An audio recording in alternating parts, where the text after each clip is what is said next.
Y'all didn't know there was going to be homework, did ya?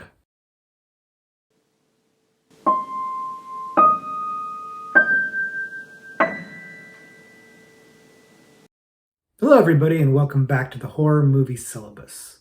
My name is Professor Victor, and I'll be your host as we go through all the essential, noteworthy, interesting, and notorious modern horror films.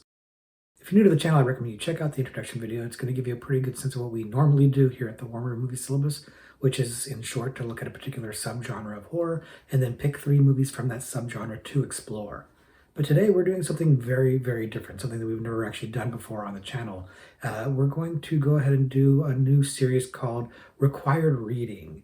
And this is going to be where we look at a book that is the source material for a classic horror movie and kind of talk about why you should read that book, why you should read it, even if you've already seen the movie before. And this is an idea I've been kicking around for quite a while.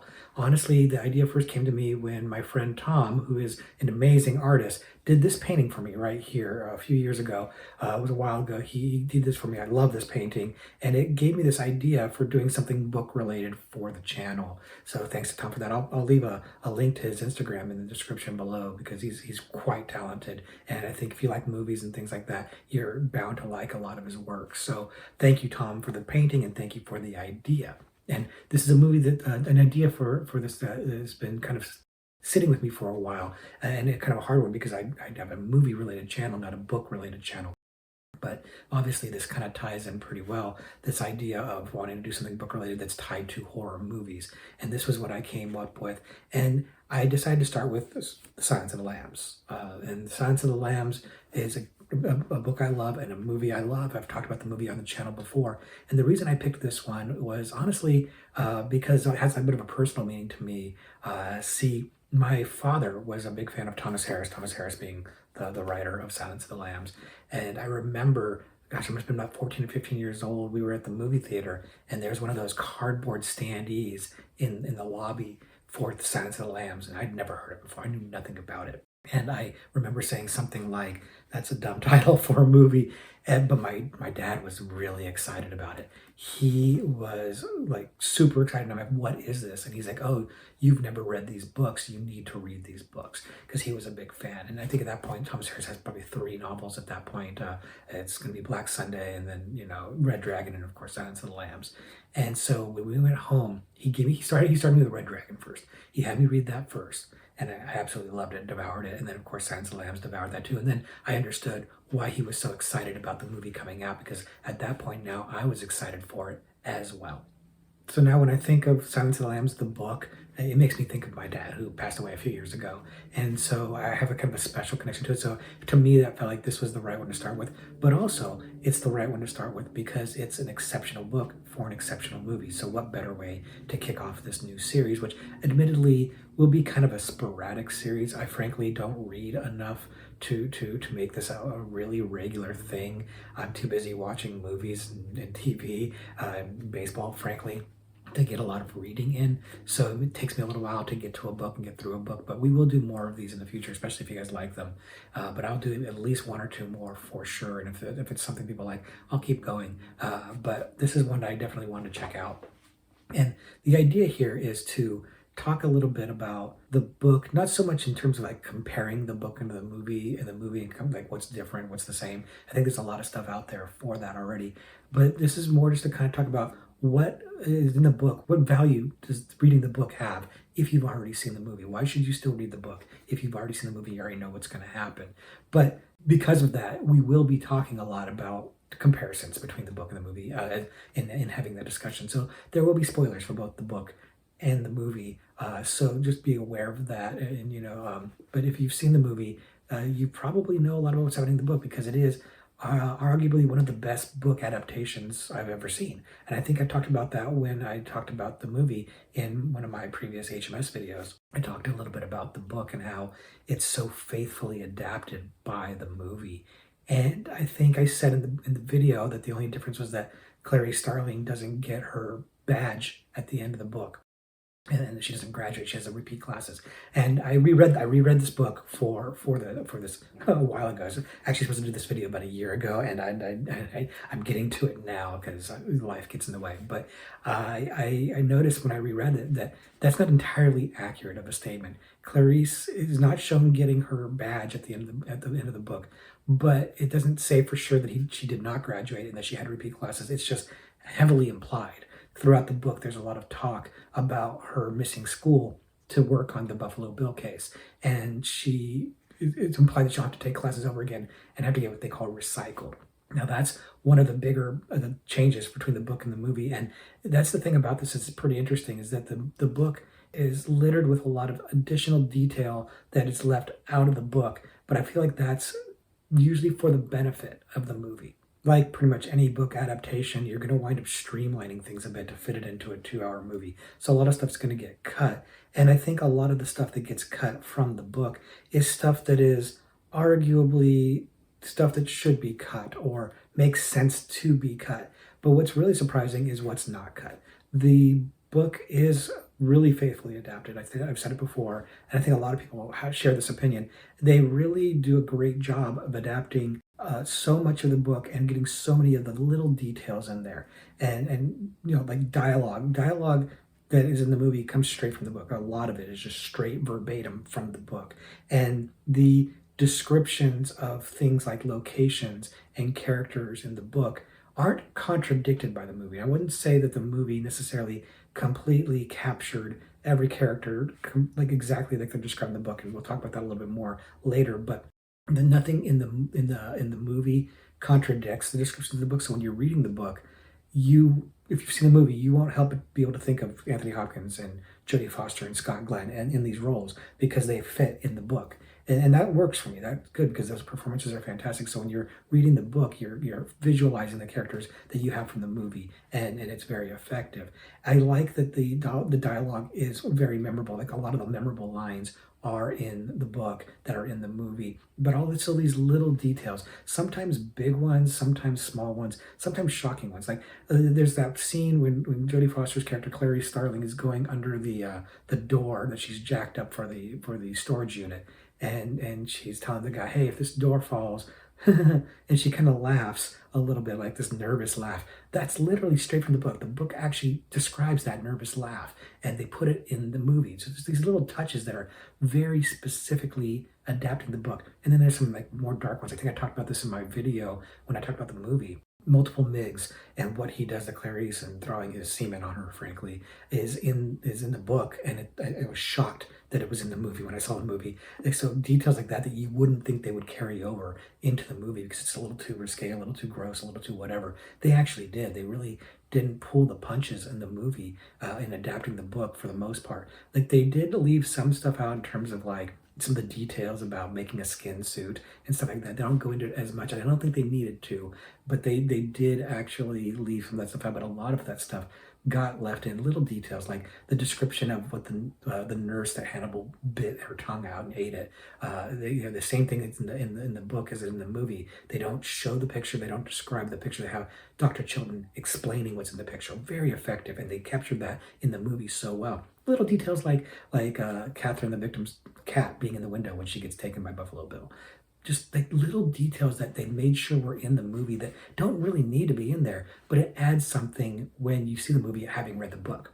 But if you're going backwards and you're reading the book after seeing the movie, some of the benefits you get here is that the characters that they've done in the movie are really brought to life by the actors. Like Barney, the orderly who is telling Clarice all the rules about Hannibal Lecter, or Ardelia, her roommate friend in the academy, the funeral director, Lamar, Dr. Pilcher, the bug guy that helps her find out the moth stuff.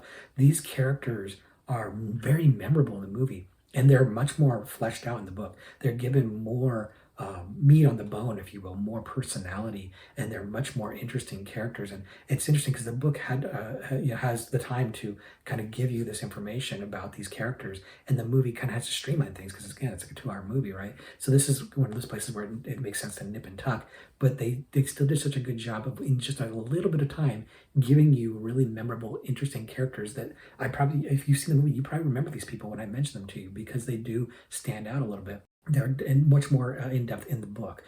Catherine Martin, the victim who gets kidnapped in the movie, they give her a lot more backstory. They give her a boyfriend in the book. There's a lot more to her in the book, and of course, a lot of that's streamlined in the movie. She doesn't have a boyfriend, or we don't know if she has a boyfriend.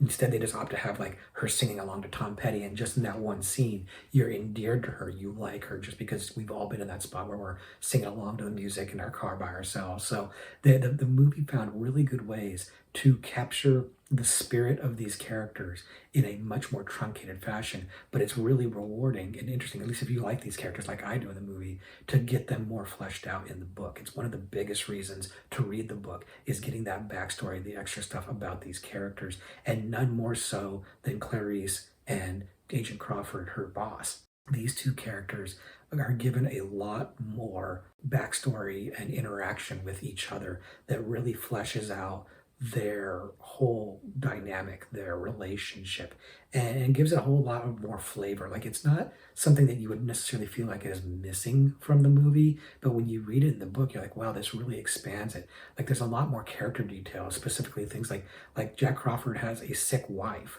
And so like he's dealing with that and all of his colleagues are kind of like a little bit on eggshells around him and kind of trying to like give him some space as he deals with his wife who's dying. And he's got this relationship with Clarice, this kind of mentor-mentee relationship.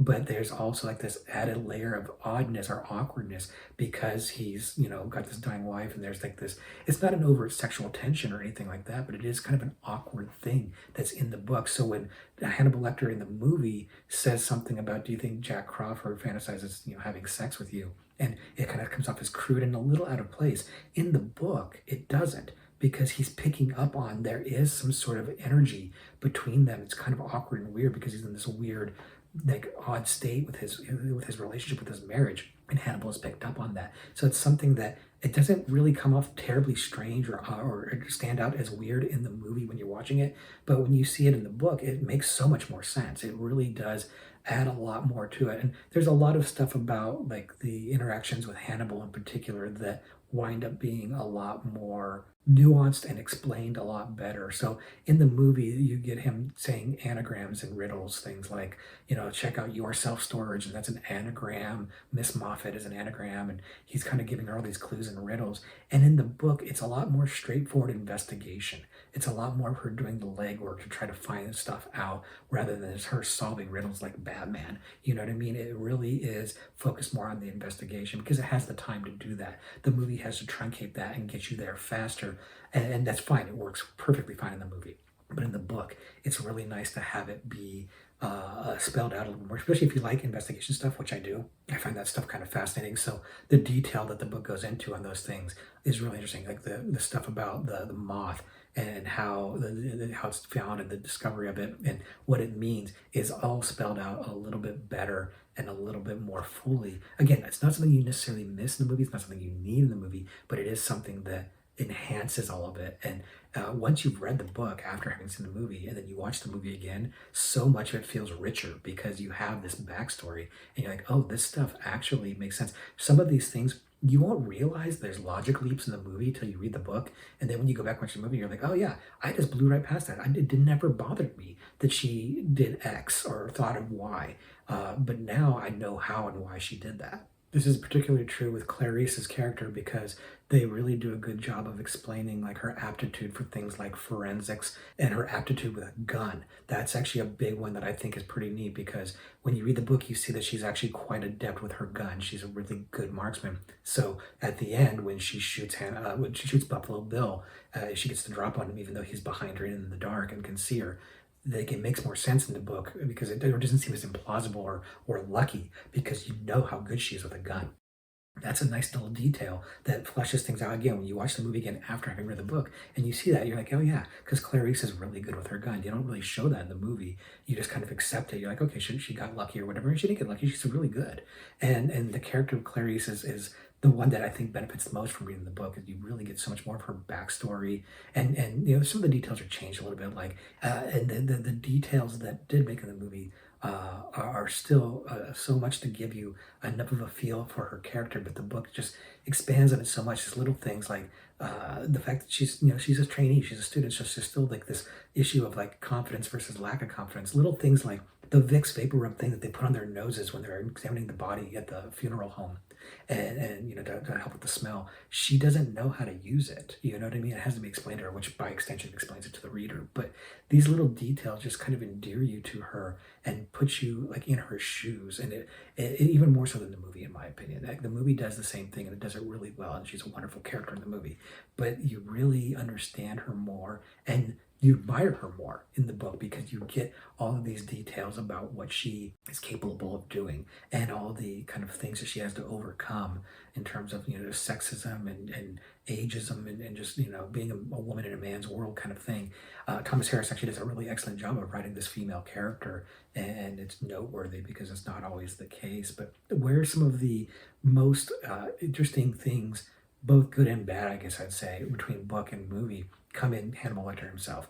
Like some of the stuff that was abandoned in the book, in the movie form, is a good thing. Like Hannibal Lecter is described as having like six fingers on one hand, and he has like maroon eyes, and he's kind of described as kind of monstrous in the book, and they've abandoned that in the movie, wisely so. It would be distracting.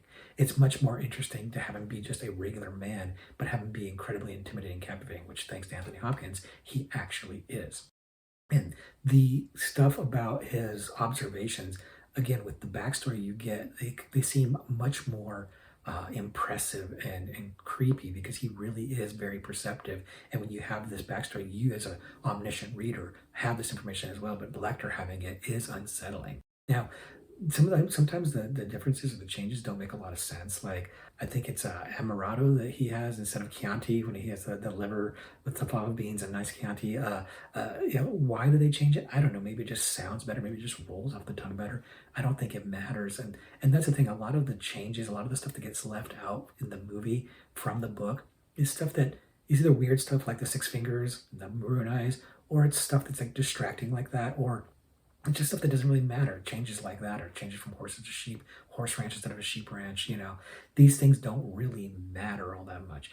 Some of the things that are interesting, though, is like the escape of Hannibal Lecter is described in much more detail in the book. So as much as they give you in the movie, which is a lot and it's really great, the book goes even farther to explain how he manages to pull that off, and it's awesome. It's really, really great. So, like, if you like the movie, you're getting more. You're getting more of it because the movie is such a faithful adaptation of the book. There's really nothing major missing from the movie that's in the book. There's nothing like Jack Crawford's dying wife is probably the biggest storyline that's cut from the book, and you don't really miss it in the movie at all. But having that backstory of him, having that backstory and that relationship between him and Starling, really it does enhance the book because again it's not like an overt romance. In fact, the romance, if there is any in the book, is between her and Dr. Pilcher, which is the bug expert guy, and he's the one who's hitting on her, asking her about if she wants to go out for beers and burgers or whatever, and he's kind of awkward and kind of cute. And if you pay attention at the end of the movie when she's graduating, he's there for her graduation, which is pretty neat. So it's a little touch, a little add from the book into the movie, just to give you a hint that she actually did go out on a date with him, and they were hitting it off. And in the book, that's fleshed out a little bit more, but not a lot. It's not there to distract you. For the most part, the book wants to stay on that same tense track of finding Buffalo Bill that the movie does, and it does the same thing in the same way. It explains all of the different investigative techniques that they're using. There's the same kind of thing where the police are in the wrong spot. There's still a lot of talk in the book as well as in the movie about how Buffalo Bill is not really a trans person, and they kind of explain that in the book, maybe even a little bit better than they do in the movie. I know that's a controversial thing about the movie, but the movie kind of explains that, and people don't really realize that so much because it's not given a lot of attention in the movie, and it's given more attention in the book. So that kind of a nice balance on there.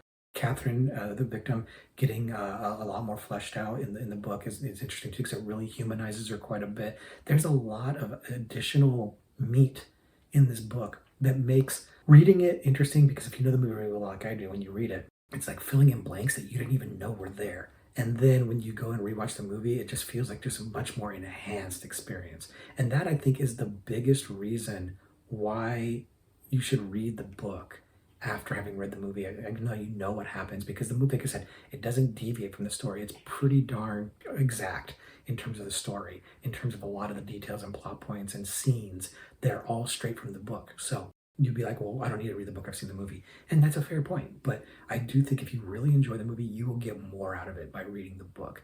And so that's why I highly recommend going back and checking this book. And it's a well-written book. Thomas Harris, a very good writer. There's a reason my dad liked him so much. You know, like Black Sunday, the first book, it's pretty good. It's worth a read, but it has nothing to do with Hannibal Lecter. Then he does the Hannibal Lecter series, right? And it's Red Dragon, and then it's Silence of the Lambs, Hannibal Rising, Hannibal Rising. But like the first three books, especially the Red Dragon and Silence of the Lambs, they're like must reads. They're excellent movies, excellent books. And then they had Manhunter, or excuse me, Manhunter for Red Dragon, and then of course the Silence of the Lambs movie. And I guess he's done something fairly more recently called Carrie Mora, which I haven't read.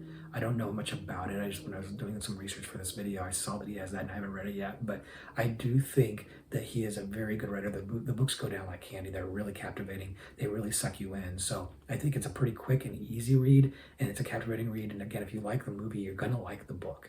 And I think there's a reason to read it. I think it's worth your time. So that's me making a case for you to read Silence of the Lambs, even though you've already seen it. And if you've already read it, let me know what your thoughts on it too. Like, I really do think it's one of the best adaptations I've ever seen, and I really, really enjoyed the book. I read the book before I got to see the movie, because my dad gave it to me to read. But I think that even if you've never read the movie, read the book, but you've seen the movie, it's definitely going to be a really fun read. So if you haven't read it, check it out. You know, if you like to read, check it out. I think you'll enjoy it quite a bit.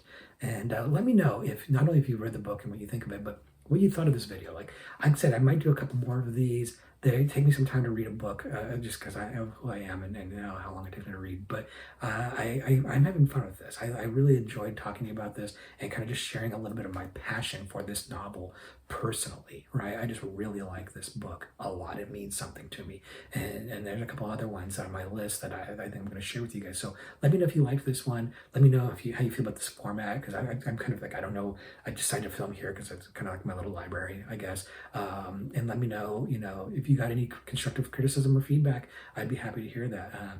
We're not going to do any trivia question for this one, because it's not movie related, so we're not going to do movie trivia for this. But let me know how you feel about that as well. But thank you very much for checking out this video and hanging out with me and letting me talk to you about books. And if you got recommendations for other books that people should see, even though they've seen the movie, horror movies, by all means, leave them in the comments, because I'm sure we can get everybody kind of talking about books. So next week we'll be doing something probably back to normal. But until then, I'm just going to say, class dismissed.